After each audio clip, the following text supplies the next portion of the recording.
안녕하세요, 체이스타운 엠베입니다. 오늘 준비한 경기는요, 골든스테이트 대 멤피스. 매 경기가 끝날 때마다 부상자가 나오고 서로 인터뷰로 디스도 나오고 엄청나게 치열한 시리즈가 되고 있는데요. 오늘 어떤 경기가 나왔는지 보도록 하겠습니다. 자, 일단 멤피스가 2차전 초반에, 그러니까 홈에서 1차전에 멤피스가 내줬기 때문에 2차전에서 굉장히 터프하게 나왔었죠. 그러면서 페이튼 2세 부상 이런 것들도 발생했는데, 반면에 이제 골든스테이트 입장에서 홈으로 돌아왔고 2차전에서 페이튼 2세를 그런 플레이로 이뤘기 때문에 오늘 골스가 사실 경기 초반에 분위기를 잡으려고 굉장히 터프하게 나오지 않을까 생각을 했는데, 오히려 멤피스 쪽에서 좀 분위기를 잡고 있습니다. 그리고 지금 징계를 받고 있는 딜런 브룩스가 3차전 결장에서 딜런 브룩스 없는 멤피스의 경기 초반이란 걸 감안하면은 굉장히 긍정적인 초반 출발입니다. 골든스테이트는 더 터프해질 필요가 있어요. 2차전에서도 드레이먼드 그린이 그런 부분에 지적을 했어요. 페이튼 2세가 부상당한 거 그게 더티 플레이냐 아니냐는 지금 상황에서 중요한 게 아니고, 걔네들이 홈 1차전을 잃은 상태에서 터프하게 나올 게 뻔했는데 우리도 더 터프하게 나가야 된다, 이런 식으로 드레이먼드 그린이 독려를 많이 했거든요. 더티 플레이를 따라하라는 게 아니라 이제 골든스테이트도 더 터프하게 경기 에너지 레벨을 올려야 된다는 거죠. 그리고 지금 득점 장면들, 경기 장면으로 돌아가서 보시면은 개인적으로는 멤피스의 수비가 조금은 루즈하지 않나 이런 생각이 들어요. 아무래도 멤피스에서도 딜런 브룩스가 약간 맏형 역할이자 수비에서 이제 끈덕진 그런 역할을 맡고 있는 선수인데, 딜런 브룩스가 빠진 멤피스의 수비, 이 부분도 조금 고민이 될 수 있습니다. 멤피스도 1, 2차전에 득점은 원하는 만큼 했지만 홈임에도 불구하고 실점도 꽤 있었거든요. 물론 앞으로 시리즈 내내 딜런 브룩스가 없는 건 아닙니다만, 딜런 브룩스가 스테픈 커리를 전담으로 붙으면서 굉장히 끈적한 수비를 보여줬던 선수인데, 지금 딜런 브룩스의 수비적인 공백이 경기를 보면서 좀 느껴지지 않나 생각이 듭니다. 그리고 골든스테이트가 지금 멤피스를 상대로 하는 수비 전략은 수비 전술 자체는 이것저것으로 바꿉니다만 컨셉은 확실해요. 자 모란트에게 페인트존 진입하고 골 밑에서 쉬운 득점 안 주겠다는 거죠. 외곽을 허용하고 자 모란트도 3점을 멀리서 던지든 말든지 어쨌든 간에 우리 페인트존으로 들어오는 건 안 돼. 이거를 지금 지역 방어면 박스원이며 이것저것 다 가동해가면서 막고 있습니다. 물론 그걸 저렇게 뚫어내는 자 모란트도 대단하긴 하지만 어쨌든 간에 지금 흐름은 골든스테이트가 원하는 흐름이에요. 자 모란트가 골 밑에서 쉬운 득점을 많이 가져가지 못하면서 골 밑으로 들어가서 모란트가 뭘 하려고 그러면은 골든스테이트 선수들이 잘 에워싸고 있거든요. 쉬운 득점 안 주고 있고요. 그 와중에 이 버저비터는 정말 엄청나네요. 1쿼터 초반에 멤피스가 기선을 제압했고 골든스테이트가 빠르게 따라왔어요. 그 와중에 이제 게임 체인저라고 하죠. 어디서 경기가 갈렸느냐 하면은 저 조던풀이에요. 조던풀 이미 1라운드 때 엄청난 활약, 스테픈 커리 대신 선발에서 활약을 했었고요. 지금 2라운드에서도 활약을 이어가고 있는데, 조던풀이 나오면은 경기장의 분위기가 달라진다, 이런 느낌이 들 정도로 성장을 했습니다. 아무래도 나이가 많이 든 커리와 탐슨, 그리고 조금 수동적인 위긴스에 대비해서 굉장히 적극적이고 본인 위주로 득점을 할 수 있는 기량이 있는 선수가 조던풀이고, 플레이 스타일적으로도 골스와 잘 맞습니다. 그리고 이 시리즈를 프리뷰할 때 결국에 골든스테이트의 윙맨들 오토 포터 주니어, 위긴스, 그 다음에 쿠민가, 이런 선수들이 어떤 활약을 해줄 것인가가 중요하다고 말씀드렸는데, 오늘 딱 저 위긴스하고 오토 포터 주니어의 활약이 좋아요. 이렇게 되면 골든스테이트가 크게 밀릴 게 없거든요. 그리고 스테픈 커리의 활약은 여전합니다. 커리 같은 경우는 이제 플레이오프 검증 이런 거는 진작에 끝난 선수고, 어떤 팀 상대로든 자기 목 하는 게 커리고요. 지금 앤드루 위긴스의 이런 터프한 플레이 너무 좋습니다. 위긴스는 이런 게 좀 필요해요. 멤피스는 자 모란트의 고군분투가 굉장히 아쉽고, 1차전에 제런 잭슨 주니어가 폭발한 이후에 자 모란트에 대한 지원 사격이 부족합니다. 2차전도 거의 모란트가 혼자 이겼거든요. 자 모란트가 정말 대단하긴 대단한 게, 모란트를 막는 골든스테이트 선수들이 맵마킹으로는 거의 자동으로 고속도로 수준으로 뚫리거든요. 페이튼 2세가 1차전 때 조금 막았던 포지션들이 있었는데, 페이튼 2세도 스위치가 되면서 사실 엄청나게 많은 표본을 가져가진 못했어요. 페이튼 2세, 위긴스, 쿠민가 같은 선수들이 가끔 몇 포지션 좋은 수비를 보여주긴 합니다만, 전반적으로 맵마킹을 지금 모란트에게 시도했다 하면은 거의 그냥 자동으로 뚫리고 있습니다. 자 모란트의 기량이 그만큼 언터처블한 수준으로 올라온 것 같아요. 그리고 아까 1쿼터 시작하면서 골든스테이트가 훨씬 더 과감하고 터프한 경기 해야 된다 말씀드렸는데, 골든스테이트가 분위기 탔습니다. 훨씬 과감해진 샷 셀렉션 시도들, 그리고 수비에서도 터프한 모습들 나오고 있고요. 탐슨과 위긴스가 이렇게 적극적으로 해줘야 돼요. 어쨌든 간에 스테픈 커리는 부동의 에이스고, 드레이먼드 그린은 플레이오프 그린이라고 불러도 될 정도로 플레이오프 모드가 있는 선수가 저 드레이먼드 그린입니다. 거기다가 조던풀, 지금 이거는 거의 맥스 계약을 받아야 될 정도로 터진 선수거든요. 이렇게 됐을 때 탐슨과 위긴스만 자기 몫을 한다면은 결국 골든스테이트가 리그 최강이 될 수 있는 거죠. 특히 개인적으로는 이번 플레이오프에서 위긴스의 역할도 좀 눈에 띄는 것 같아요. 너무 이제 자기가 다른 선수들에게 롤을 맡기고 3&D 플레이어처럼만, 이제 롤 플레이어처럼만 뛰면 안 됩니다. 위긴스는 몸값이 400억에 달하는 선수니까 본인이 좀 더 책임감을 갖고 터프한 플레이를 보여줘야 되고요.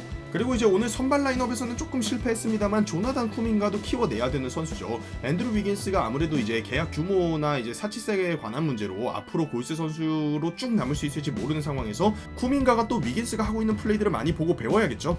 골든스테이트의 수비가 너무 좋은 와중에 멤피스의 공격 퀄리티가 그런 상황에서 나쁘다는 생각은 안 들어요. 저런 수비팀을 상대로 원정에 가서 110점 페이스, 120점 페이스로 득점을 한다면은 사실 그게 득점의 문제로 진다라고 보긴 어렵거든요. 근데 지금 문제는 멤피스의 수비죠. 지금 아직 4쿼터 초반이 지나가고 있는데 110득점 이상으로 실점을 했는데 이렇게 되면은 아무리 많이 넣어도 원정에서 저거 이상 넣기는 어렵습니다. 수비적으로 멤피스가 조금 더 보완할 점이 많아 보입니다. 그런 와중에 자모란트 안타까운 부상인데요. 이게 더티 플레이드 아니다 이런 거를 떠나서 일단은 모란트가 시즌 중에도 무릎 쪽에 부상이 있던 선수인데 또 무릎 쪽에 대한 부상이라 굉장히 우려스럽습니다. 모란트가 부디 큰 부상이 아니길 바랍니다. 그 와중에 조던 풀이 거의 경기를 찢고 있는데 이 선수가 또 플레이 스타일도 워낙 화려한 데다가 멋진 플레이도 많이 보여주거든요. 그러니까 사실 경기장에서 요즘 보면은 커리나 탐슨보다도 저 조던 풀이 눈에 띄고 골든스테이트 팬분들께서도 조던 풀이 나와 있을 때 골스의 경기를 가장 집중해서 보시고 환호를 많이 하는 그런 상황들도 발생합니다. 조던 풀은 또 골스에서 드랩을 한 선수이기 때문에 앞으로 골든스테이트의 새로운 심장으로 커갈 가능성이 있습니다. 골든스테이트가 경기의 기세를 완전히 가져왔고요. 지금 플레이오프 2라운드인데 플레이오프 2라운드면은 웬만하면 상위 시드 팀만 남고 강팀끼리의 대결이 되잖아요. 그런 경기에서 지금 142득점을 했거든요. 골든스테이트가 1차전을 가져오긴 했지만 터프함, 에너지 이런 부분에서 조금 밀린다는 생각이 들었는데 오늘 경기 승리로 완전히 기세를 가져올 거라고 생각을 합니다. 그리고 그 중심에는 저 드레이먼드 그린이 있는데 많이 언급이 안 되는 것 같더라고요. 드레이먼드 그린이 정말 잘합니다. 지금 보시면은 지금 저런 빅맨을 못 구해서 지금 각 팀들이 스몰 라인업 돌리고 돈치치나 르브론 같은 선수를 센터로도 세워보고 이 난리를 치는 거거든요. 물론 본인이 주도적으로 득점을 하는 선수는 아니다 보니까 그런 건 있어요. 예를 들면 지난 시즌에 골든스테이트의 커리를 제외하면은 공격해줄 선수가 부족했을 때는 상대적으로 드레이먼드 그린이 못해 보였습니다. 근데 올해 공격할 선수들이 많아지니까 다시 예전의 드레이먼드 그린으로 돌아왔거든요. 이 선수는 주변에 득점할 선수들이 많다면은 수비 그리고 공격에서의 조율 완전체 플레이어로서 평가받을 수 있는 게 저 드레이먼드 그린입니다. 자, 오늘 경기 승리한 골든스테이트 워리어스의 박스 스코어부터 보도록 하겠습니다. 오늘같이 대승인 날은 사실 박스 스코어가 다 풍성할 수밖에 없어요. 3점을 32개를 던졌는데 53%로 들어갔으면은 사실 이거는 예전 역대 어느 팀이 와도 못 이기는 경기입니다. 그 정도로 골든스테이트의 오늘 경기력이 좋았고요. 스테픈 커리 에이스로서 30득점에 6어시스트, 턴오버 1개만 기록하면서 자유투는 14개나 뜯어냈습니다. 에이스가 저렇게 30득점 해주면 편하게 가는 거고요. 그리고 벤치에서 나오는데 득실 맞을 최고, 그리고 27득점으로 커리 다음으로 득점 많이 한 저 조던 풀 야투 17개 던져서 11개, 3점 5개 중에 3개 넣었는데 지금 좌모란트를 골스에서 매치업할 선수가 없는 문제도 있지만 제가 보기에는 멤피스 벤치에서도 조던 풀을 매치할 선수가 없어요. 이 시리즈가 계속해서 이렇게 흘러간다면은 저 조던 풀의 활약에 따라서 시리즈가 계속해서 왔다 갔다 할 가능성도 높다고 생각합니다. 그리고 저번 경기에서 정말 최악의 퍼포먼스였던 클레이 탐슨이었는데 야투 13개 중에 8개, 3점 6개 중에 4개를 넣어줬습니다. 리바운드도 9개를 잡아내면서 스몰 라인업에서 상대적으로 떨어지는 수비 에너지를 채워줬고요. 다만 이제 클레이 탐슨의 수비 폼이 정말 많이 내려오긴 했더라고요. 자모란트가 조던풀 다음으로 저 스위치를 해서 공략하려는 선수가 클레이 탐슨이 되어버렸는데 예전에 플레이오프에서 데미안 릴라드, 카이리 어빙 같은 선수를 시리즈 내내 맨마킹하던 클레이 탐슨 세월 무상입니다만 큰 부상을 2번이나 당했기 때문에 어쩔 수 없겠죠. 다만 이번 시리즈에서는 자모란트 상대로 너무 속수무책으로 뚫린다라는 느낌이 좀 강하긴 합니다. 그리고 드레이먼드 거리는 주전 센터로 나서서 아까 보여드린 것처럼 여러가지로 공헌하면서 8개 어시스트를 뿌리는 포인트 포워드, 포인트 센터 같은 모습을 제대로 보여줬습니다. 그리고 오늘 아까 경기 중간에도 말씀드렸던 게 골스가 멤피스 상대로 윙맨들이 잘하면 사실 경기를 질 수가 없어요. 오늘 앤드루 위긴스 야투 10개 중에 7개, 조나단 쿠민가 야투 10개 중에 8개, 물론 이제 가비지 타임에 넣은 게 많습니다만 그 다음에 오토 포터 주니어 벤치에서 나와서 야투 7개 중에 5개, 윙맨들이 저렇게 활약하는 골스를 사실 멤피스가 이길 방법은 딱히 없습니다. 왜 그러냐면 자모란트 혼자서 컷한 풀을 다 감당할 수 없거든요. 골든스테이트는 오늘 제대로 행복 스테이트, 이제 행복하던 골스 시절의 농구를 제대로 구현했습니다. 야투 성공률 63%, 3점 성공률 53%, 자유투 성공률 90%로 팀 전체가 200클럽을 했네요. 플레이오프 역사에 남을 그런 화력전이 아니었나 싶습니다. 골든스테이트가 홈에서 펼쳐지는 첫 번째 경기이자 3차전을 완벽하게 기세를 제압하면서 가져왔고요. 이대로 간다면은 멤피스가 그대로 기세를 잃을 가능성도 있어 보입니다. 다만 골스는 오늘 이기고 4차전까지 이겨야지 홈 어드밴테이지를 그대로 유지할 수 있습니다. 4차전 내주게 되면은 5차전, 7차전 원정에서 2경기 남고 6차전 홈에서 1경기 남는 거기 때문에 오늘 경기 이겼다고 이제 완전히 승리에 심취해서 그러면 안 됩니다. 4차전까지 잡아야지 확실하게 기선제압한다, 이런 말씀 드립니다. 자, 다음은 경기 패배한 멤피스의 박스 스코어 보도록 하겠습니다. 멤피스는 일단은 지속적으로 이 문제예요. 2차전 초반에 어쨌든 딜런 브룩스가 퇴장을 당하고 지금 3차전에도 결정하고 있잖아요. 그리고 데스먼드 베인이 1라운드 같은 슛감을 보여주지 못하면은 결국에는 멤피스에서 공격을 할 선수가 자 모란트, 제런 잭슨 주니어인데 제런 잭슨 주니어는 주로 드레이먼드 그린을 상대해야 돼요. 이러면은 1차전처럼 계속 많이 넣긴 힘들거든요. 2차전, 3차전 모두 잭슨 주니어의 야투율이 많이 떨어졌어요. 그러면서 자 모란트가 활약을 하고 있긴 한데 자 모란트가 활약을 하면서 동시에 지금 골스 입장에서는 모란트만 막으면 된다라는 게임 플랜이 심플해지다 보니까 온갖 지역 방어면 변칙 수비를 모란트 상대로 들고 나오고 있거든요. 모란트가 오늘도 야투 21개 중에 13개, 3.7개 중에 4개를 넣으면서 박스원이나 세깅 디펜스 이런 거 다 부셔버렸어요. 근데 결국 야투를 21개밖에 못 만들어 던진 거는 그만큼 모란트에 대한 골든스테이트의 집중 견제가 심하다는 거죠. 34득점 7어시스트를 한 선수에게 가혹한 얘기일 수 있지만 모란트가 더 해줘야 되고요. 모란트가 더 하기 위해서는 골든스테이트가 그런 수비 못하게 멤피스의 다른 선수들이 터져줘야 됩니다.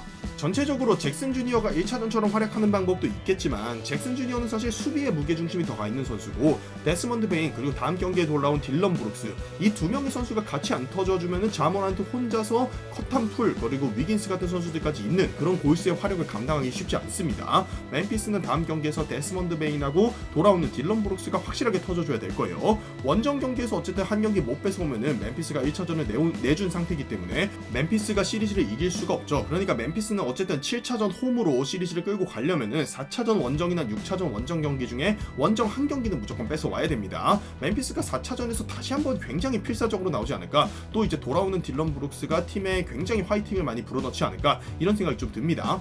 근데 이 모든 것의 전제는 결국에는 자 모란트가 부상이 없어야 된다는 전제가 있어야겠죠. 모란트가 무릎 쪽 부상으로 경기 중간에 나갔는데 모란트가 부디 4차전에 멀쩡하게 돌아와서 플레이할 수 있기를 바랍니다. 에이스 선수급의 부상으로 플레이오프에서 김이 빠지는 거는 유튜버 입장에서도 정말 안타까운 일이거든요. 모란트가 부디 별 부상이 없길 바랍니다. 물론 정규 시즌에 모란트 없이 너무 멤피스가 잘하다 보니까 모란트를 한 경기 빼봤는데 오히려 멤피스가 이기는 거 아니야? 이런 생각을 하실 수도 있는데 플레이오프 무대에서는 확실히 그런 팀농구와 에이스의 존재감 이런 것들이 차이가 있어요. 팀농구만으로 이제 플레이오프에서 스타 파워를 넘어설 수 없다 이런 것들은 많이 검증이 됐었거든요. 모란트 없는 멤피스는 사실 큰 기대는 안 된다고 생각합니다. 모란트가 반드시 4차전에 돌아와서 뛰어주길 바랍니다. 자, 이렇게 해서 주말 경기 멤피스 대 골든스테이트 보여드렸습니다. 영상이 재밌고 유익하셨다면 구독과 좋아요 부탁드립니다. 감사합니다.